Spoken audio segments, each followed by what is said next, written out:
Shalom jemaat Tuhan yang di rumah maupun yang dimanapun kita berada. Pada saat hari ini kita akan masuk dalam ibadah online. Mari persiapkan diri kita untuk memuji dan menyembah Allah kita. Dan sebelumnya kita mau mengakui pengakuan iman Rasul. Bersama orang kudus kita mengikrarkan pengakuan iman Rasul. Aku percaya kepada Allah Bapa yang Maha Kuasa, Khalik langit dan bumi, dan kepada Yesus Kristus anaknya yang tunggal Tuhan kita, yang dikandung daripada Roh Kudus, lahir dari anak darah Maria, yang menderita di bawah pemerintahan Pontius Pilatus, disalibkan, mati dan dikuburkan, turun ke dalam kerajaan maut. Pada hari yang ketiga, bangkit pula dari antara orang mati, naik ke surga, duduk di sebelah kanan Allah, Bapa yang Maha Kuasa, dan akan datang dari sana untuk menghakimi orang yang hidup dan yang mati. Aku percaya pada Roh Kudus, gereja yang kudus dan am, persekutuan orang kudus, pengampunan dosa, kebangkitan orang mati, dan hidup yang kekal. Mari jemaat Tuhan, kita akan masuk dalam penyembahan kita. Kita memuji Allah kita. Dengan segenap hati kita mengangkat pujian. Ku nyanyi haleluya.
dari peristirahatan kami.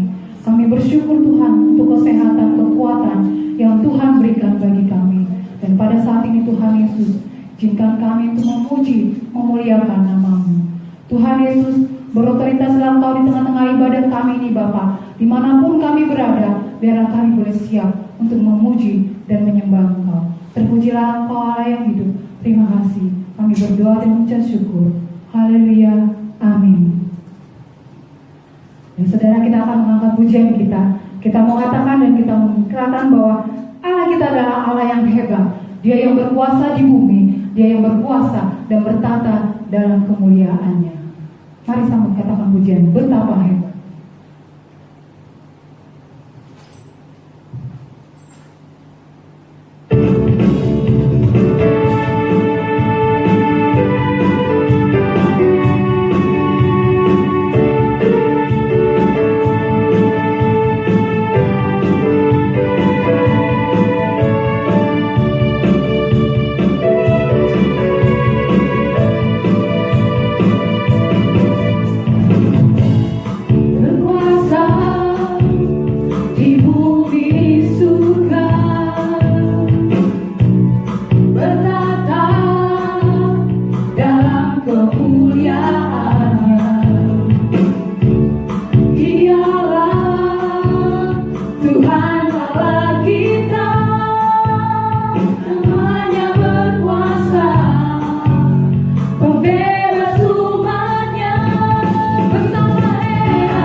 Menjaga keamanan bangsa kami ini Tuhan, untuk terhindar dari COVID-19 ini Tuhan. Kami berdoa buat pemerintahan dari pusat sampai daerah, sampai pada RT RW kami Tuhan, biarlah boleh bekerja sama Tuhan untuk menangani COVID-19 Tuhan. Kami berdoa juga ya Bapak buat orang-orang yang sudah terjangkit atau orang-orang yang sudah terkena virus COVID-19, dia kiranya Tuhan yang akan sembuhkan, Tuhan yang mengangkat keluarga mereka ya Bapak, bahkan tenaga medis, dokter, para dokter Tuhan, relawan, suster Tuhan. Kami berdoa biarlah kiranya setiap orang-orang yang mengambil bagian dalam pekerjaan ini Tuhan memberikan kekuatan buat mereka Tuhan, supaya mereka juga tetap sehat ya Bapak. Tuhan Yesus, kami berdoa juga Tuhan untuk gereja kami ini secara khusus ya Bapak yang ada di tempat ini Tuhan. Kami berdoa apapun yang menjadi pergumulan kami Tuhan, secara khusus Tuhan kami bersyukur Tuhan untuk satu hal yang boleh Tuhan jawab dalam jemaat kami Tuhan. Tuhan telah memanggil saudara kami JP Tuhan. Kami bersyukur Engkau telah memberikan tempat yang terbaik buat dia Bapa. Dan saat ini Tuhan kami percaya bahwa dia sedang bersama dengan Engkau memuji Engkau ya Bapa. Saat ini Tuhan Yesus kami berdoa juga untuk keluarganya, secara khusus untuk istrinya Bu Yesi, biar kiranya Tuhan Yesus menjaga dia Bapa, supaya Tuhan Yesus memberikan penghibur yang luar biasa buat dia Tuhan. Dan dia boleh melangkah maju Tuhan untuk memberikan yang terbaik Bapa, bahkan anaknya yang dalam masa pertumbuhan. Biar kiranya Tuhan Yesus juga yang akan membantunya Tuhan. Tuhan yang akan melawat, memelihara Tuhan sampai pada usia dewasa Tuhan. Kami bersyukur Tuhan untuk keluarga yang boleh Tuhan berikan ini Bapa. Biar kiranya apa yang boleh menjadi pergumulan selanjutnya Tuhan, biar kiranya Tuhan yang akan menggenapinya Bapa. Kami berdoa juga Tuhan untuk Bapak Trimariono yang mungkin saat ini dalam keadaan tidak sehat ya Bapak. Kami terus berdoa ya Bapak, biar kiranya dia boleh Tuhan sembuhkan ya Bapak secara sempurna. Bahkan obat-obatan yang dia akan dia konsumsi Tuhan, Tuhan Yesus akan pakai luar biasa Tuhan. Dokter-dokter juga yang menanganinya Tuhan, kami percaya Engkau telah menanganinya dengan baik ya Bapak. Engkau telah memakai mereka dengan baik juga Tuhan. Terima kasih Bapak, Engkau juga memberkati setiap jemaat-jemaat Tuhan yang ada di tempat ini Tuhan. Biar kiranya jemaat di tempat ini boleh tetap semangat, tetap kuat, oleh karena berbagai keadaan yang sulit yang boleh kami alami. Tapi kami mau Tuhan bersama Engkau, kami boleh selalu dalam lindungan-Mu, kami boleh selalu kuat.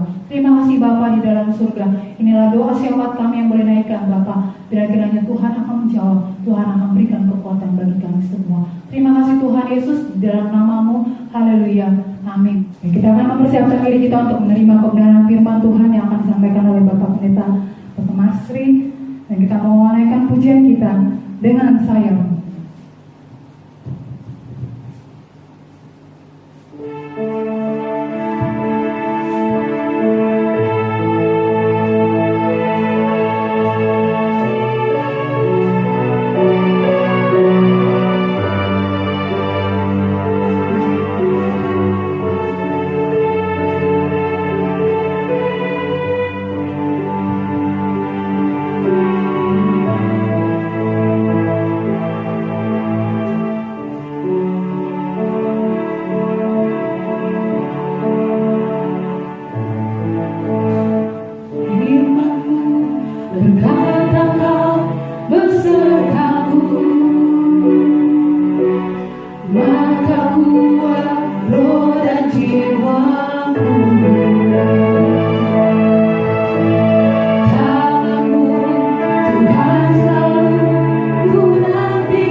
Mari kita tunduk kepala dan kita berdoa.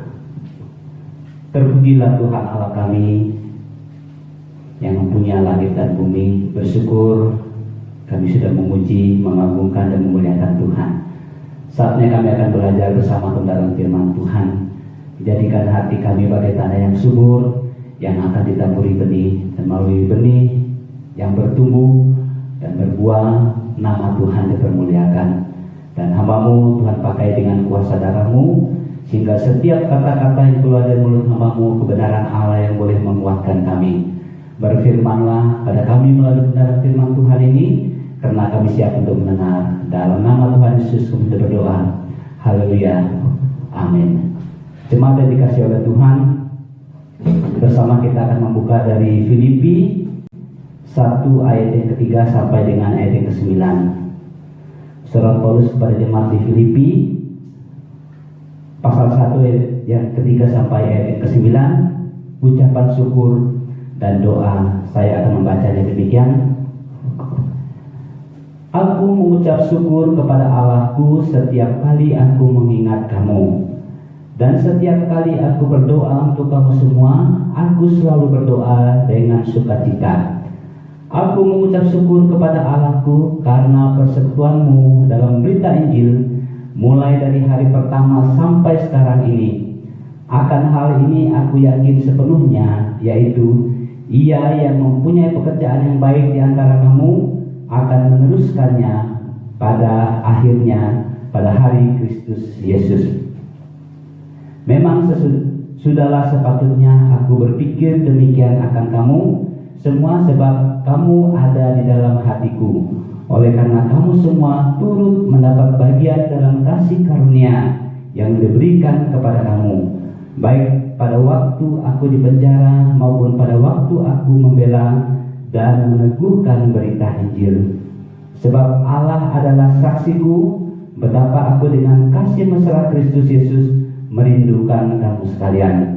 Dan inilah doaku, semoga kasihmu makin melimpah dalam pengetahuan yang benar dan dalam segala macam pengertian. Yang berbahagia adalah setiap kita yang membaca firman Tuhan, merenungkan serta melakukan dalam kehidupan kita hari lepas hari. Dan melalui pembacaan kita pada pagi hari ini, yang menjadi perenungan kita adalah doa dalam masa-masa sulit. Doa dalam masa-masa sulit. Mengapa saya katakan doa dalam masa-masa sulit? Dalam bagian firman Tuhan ini, Filipi, secara surat Filipi ini ditulis oleh Rasul Paulus saat dia dalam masa-masa sulit, yaitu dalam tahanan oleh karena dia memberitakan Injil. Dan inilah doa-doa yang dipanjatkan dan prinsip-prinsip doa yang dipanjatkan oleh Rasul Paulus. Saudara yang dikasihi oleh Tuhan, dalam iman Kristen, doa bukanlah aktivitas rohani yang dilakukan apabila seseorang memiliki waktu untuk berdoa. Saya garis bawahi bahwa bukan suatu aktivitas yang kita lakukan apabila kita ada waktu. Dan kalau kita tidak ada waktu, kita katakan saya tidak ada waktu untuk berdoa. Bukan demikian saudara dikasih oleh Tuhan. Doa juga bukan suatu aktivitas yang dilakukan apabila kita punya satu kebutuhan yang sangat urgent. Artinya kalau kita sudah mendapatkan apa yang kita inginkan dan kita tidak lagi menaikkan doa kita. Doa bukan pula suatu aktivitas rutin tanpa nilai-nilai spiritual di dalamnya. Mungkin kita katakan ya memang suatu kebiasaan kita doa 3 kali sehari, doa makan, doa bangun tidur dan lain sebagainya. Tapi tidak ada nilai spiritual di dalamnya. Saudara dikasih oleh Tuhan, doa merupakan salah satu cara untuk kita berkomunikasi ataupun berbicara dengan Allah. Kembali saya ingatkan bahwa bukan merupakan suatu aktivitas rohani yang kita lakukan apabila ada waktu, apabila kita ada kebutuhan yang sangat urgent, ataupun satu kebiasaan yang kita lakukan. Tetapi doa ini adalah salah satu, banyak cara kita berbicara, berkomunikasi dengan Allah. Tetapi doa merupakan suatu aktivitas ataupun cara kita untuk berkomunikasi kepada Allah kita. Dalam doa ini kita bisa menyampaikan apa yang menjadi kerinduan kita, apa yang menjadi harapan kita, isi hati kita, keluh kesah kita, permohonan kita, dan ucapan syukur kita kepada Allah kita yang kita sembah. Dan kita sampaikan itu melalui doa kita. Mengapa saudara yang dikasihi oleh Tuhan? Karena di sekitar kita masalah begitu kompleks. Kita tidak mampu mengubah keadaan tersebut dengan berbagai macam strategi, mungkin dengan berbagai macam metode-metode yang kita lakukan. Segala kemampuan yang kita lakukan untuk lepas dari persoalan itu, kita tidak mampu, dan kita mungkin potensi-potensi yang ada kita tidak bisa. Dan oleh karena itu, saudara yang dikasihi oleh Tuhan, doa merupakan satu hal yang sangat penting saat kita membutuhkan, menyampaikan, dan juga harapan kita sampaikan komunikasi kepada Allah kita. Oleh karena itu, doa dalam masa-masa sulit tidaklah mudah. Karena jika kesulitan tidak berkurang, bisa jadi kita akan menjadi semakin lemah. Dan kita tidak lagi berpikir bahwa doa itu penting dalam kehidupan kita. Kemungkinan saudara dikasih oleh Tuhan, kita juga jadi malas untuk berdoa. Mengapa? Mungkin kita katakan masalah tetap ada, persoalan masih tetap, kesulitan-kesulitan yang kita hadapi tetap ada, sehingga kita masa bodoh terhadap doa tersebut. Dan yang paling parah adalah kita tidak mau berdoa lagi karena kita pikir ya tidak penting. Ingat, saya garis bawahi tadi bahwa doa merupakan salah satu cara bagi kita untuk menyampaikan isi hati, permohonan, harapan, dan ucapan syukur kita kepada Allah. Inilah yang dilakukan oleh Rasul Paulus dalam masa-masa sulit yang dia hadapi. Dengan segala kemampuannya tidak berdaya lagi, dia menyampaikan kerinduannya. Ada metode-metode dan prinsip-prinsip doa yang disampaikan oleh Rasul Paulus. Kita akan belajar bagaimana Paulus berdoa dalam masa-masa sulit. Dalam pelayanannya, saat Paulus kembali ke Yerusalem, ia ditangkap dan dipenjarakan. Dia dipenjara di Yerusalem. Kalau saudara perhatikan itu adalah Kisah Para Rasul pasal 21 ayat yang ke-33. Dan saat di penjara inilah Paulus menulis beberapa kitab, yaitu diantaranya Efesus, Kolose, Filemon, dan Filipi. Dalam masa-masa sulit seperti ini, Paulus mengajarkan beberapa prinsip doa. Yang pertama, yaitu pada ayat dari ayat bacaan kita, Filipi pasal 1 ayat yang ketiga dan ayat yang keempat, yang berkata demikian: Aku mengucap syukur kepada Allahku setiap kali aku mengingat kamu. Ayat yang keempat, dan setiap kali aku berdoa untuk kamu semua, aku selalu berdoa dengan sukacita. Ada dua kalimat penting yang saya garis bawahi di dalam bagian firman Tuhan ini. Ayat yang ketiga, mengucap syukur, dan pada ayat yang keempat, sukacita, dengan sukacita. Artinya, dalam masa-masa sulit ini, Paulus mengajarkan prinsip doa. Yang pertama adalah doa dengan mengucap syukur. Sungguh luar biasa, saudara. Paulus bisa berdoa dengan mengucap syukur, sedangkan dia dalam masa-masa sulit, dalam tahanan. Sebenarnya Paulus wajar, dia bisa kecewa, dia bisa protes dengan Tuhan, sebab banyak jemaat yang dirintisnya tidak peduli kepada Paulus yang saat itu dalam tahanan. Dan satu-satunya jemaat yang masih peduli dan masih mengirim sumbangan kepada Paulus adalah jemaat Filipi. Surat Filipi ini sering diberi tema adalah sukacita. Dan setiap Paulus mengingat jemaat di Filipi, maka ia berdoa dengan mengucap syukur dan bersukacita. Saudara yang dikasihi oleh Tuhan, dalam masa sulit Paulus masih bisa bersyukur.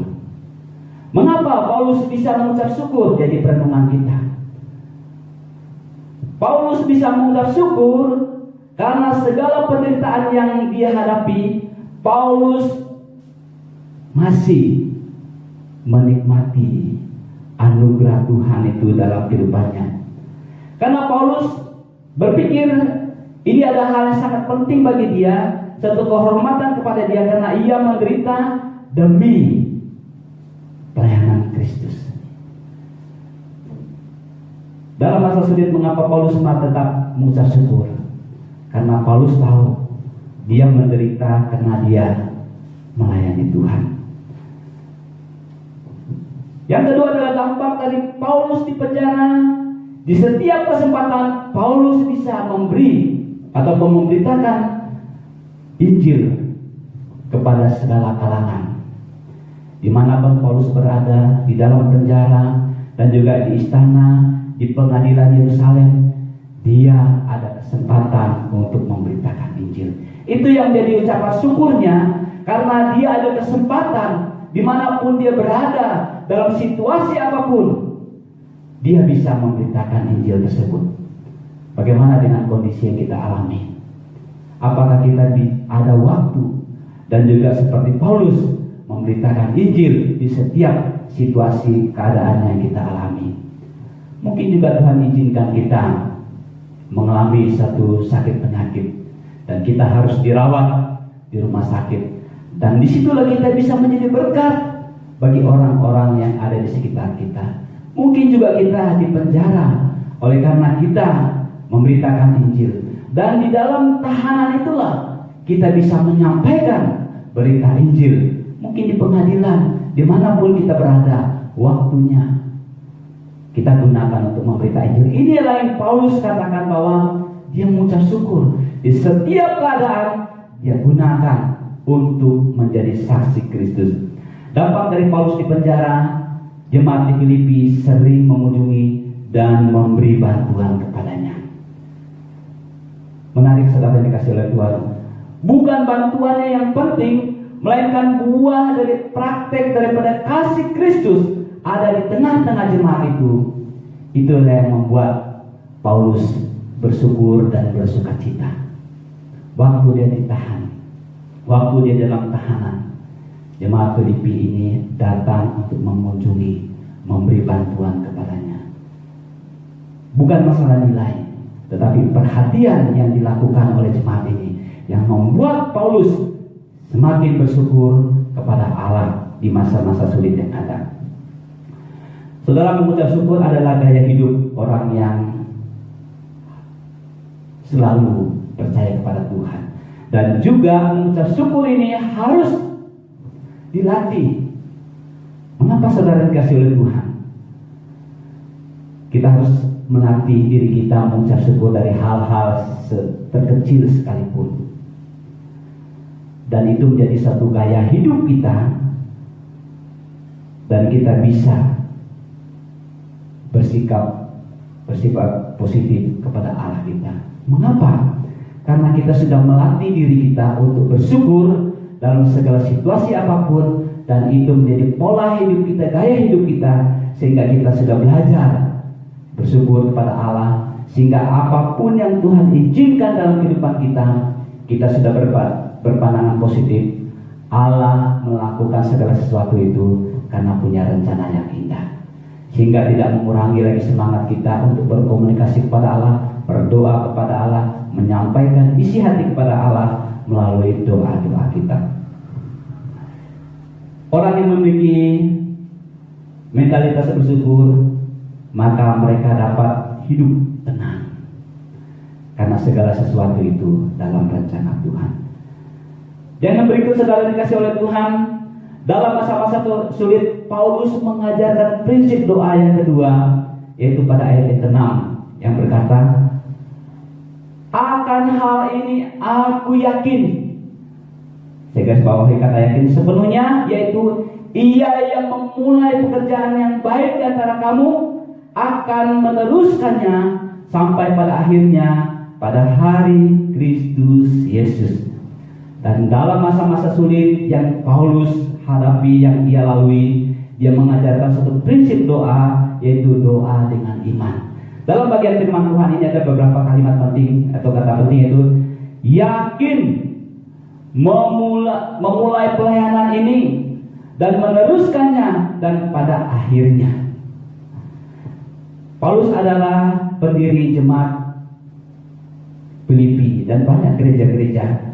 Jika Paulus dipenjara, apakah gereja-gereja yang telah dilayani dan dibukanya akan bubar? Apakah pekerjaan Tuhan akan berhenti sampai di situ? Tentu tidak. Mengapa saudara dikasih oleh Tuhan? Dari doa Paulus, dari iman Paulus ini mengingatkan kepada kita bahwa ia yang memulai pelayanan itu yakin Tuhan akan memelihara, menjaga, meneruskannya sampai Yesus datang. Artinya saudara dikasih oleh Tuhan, gereja ada, pelayanan ada. Oleh karena Tuhan mempercayakan, mungkin seseorang, mungkin kita, Tuhan perintah, Tuhan izinkan untuk memulai pelayanan itu, bukan berarti kalau bukan kita pelayanan tidak jalan. Belum. Kenapa? Tuhan yang memulai pelayanan, Tuhan yang punya pelayanan ini, dan Tuhan yang sama akan menjaga, memelihara, meneruskannya dan menjauhkannya dari hal-hal yang tidak diingini. Ini yang merupakan ucapan syukur Paulus, prinsip-prinsip doa yang dinaikkan oleh Paulus karena dia sangat yakin di dalam hidupnya. Bagaimana dengan kehidupan kita, jemaat yang dikasih oleh Tuhan? Kalau kita sudah tidak ada satu keyakinan, tidak ada satu kepercayaan kepada Allah kita, apalagi mau kita harapkan? Kepada siapa lagi kita berdoa? Tapi Paulus sedikit pun dalam masa-masa sulit, dalam tahanan, tidak mengurangi imannya kepada Tuhan. Malah dia semakin yakin bahwa melalui peristiwa yang ia alami, Tuhan bekerja sangat luar biasa. Artinya saudara dikasih oleh Tuhan, jikalau kita diizinkan mengalami satu masa-masa sulit, prinsip doa Paulus ini juga menjadi teladan bagi kita. Kita harus belajar untuk mengucap syukur, dan juga kita punya satu keyakinan iman bahwa dalam peristiwa masa-masa sulit ini Tuhan mengerjakan perkara-perkara yang dahsyat bagi kita, dan kita akan melihat apa yang Tuhan kerjakan apabila kita sabar untuk menunggunya. Dan yang berikut, yang ketiga adalah dalam masa-masa sulit Paulus mengajarkan prinsip doa yang ketiga, doa dengan kasih. Pada ayat yang ke-8 dan ayat yang ke-9 berkata demikian, sebab Allah adalah saksiku betapa aku dengan kasih mesra Kristus Yesus merindukan kamu sekalian. Yaitu kasih mesra Kristus Yesus. Ayat yang ke-9, dan inilah doaku, semoga kasihmu makin melimpah dalam pengetahuan yang benar dan dalam segala macam pengertian.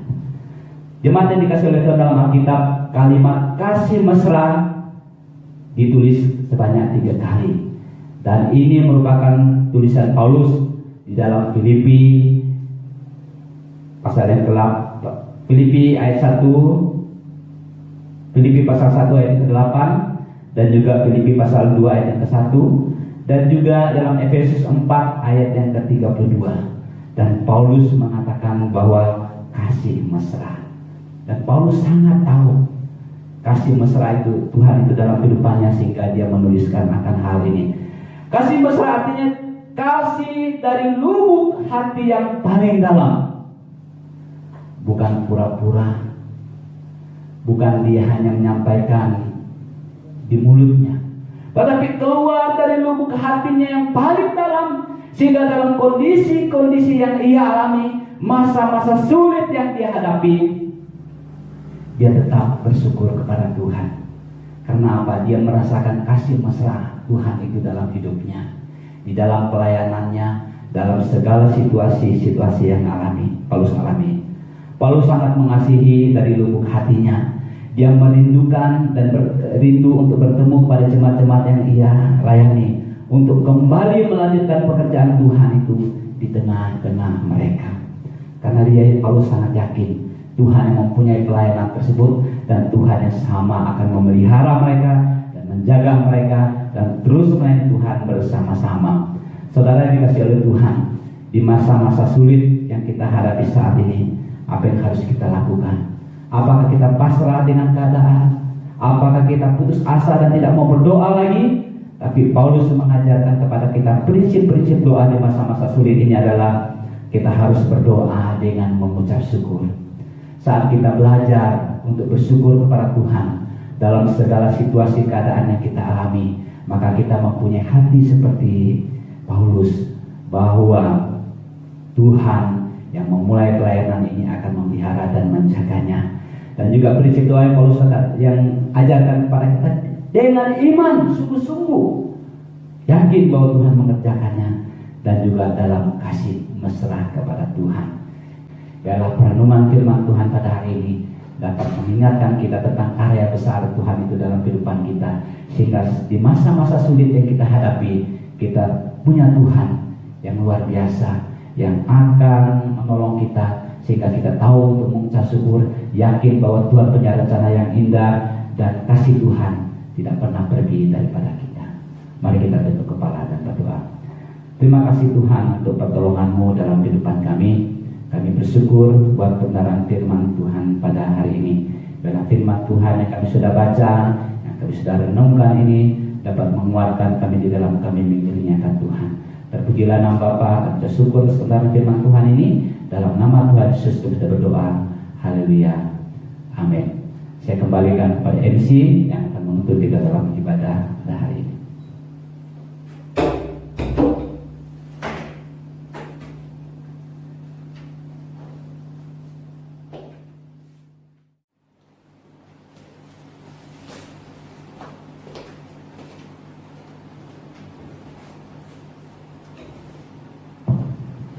Terima kasih untuk firman Tuhan yang boleh diberitakan oleh Bapak Gembala. Bila firman ini menjadi kekuatan dalam kehidupan kita, kita akan memberikan persembahan kita. Untuk persembahan boleh ditransfer ke rekening bendahara di rekening nomor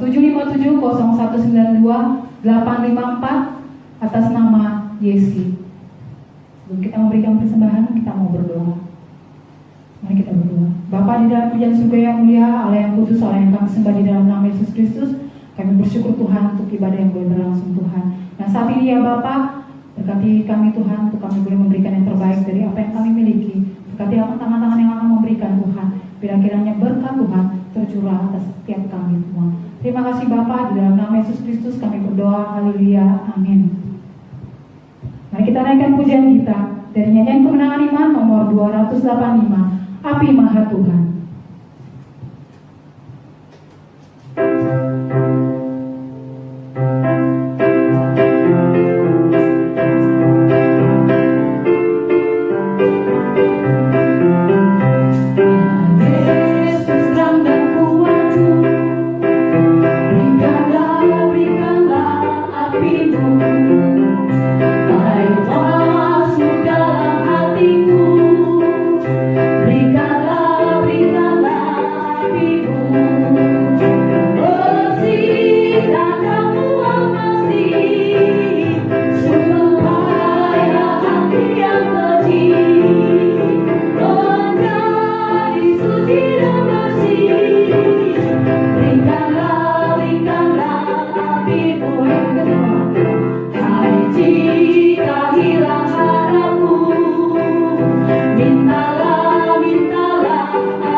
berkat oleh Bapak Pendeta.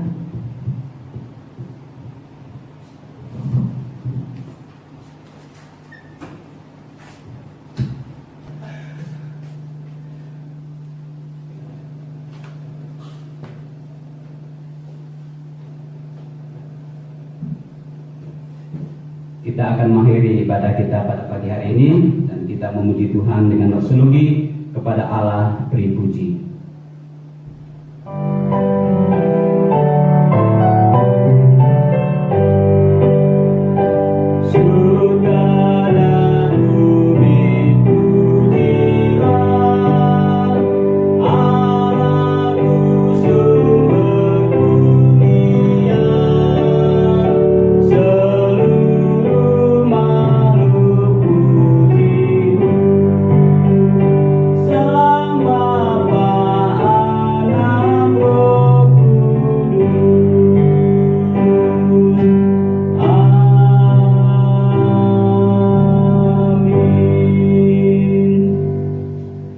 Jemaat yang dikasihi oleh Tuhan, arahkan mata rohanimu pada Dia dan terimalah berkat Tuhan.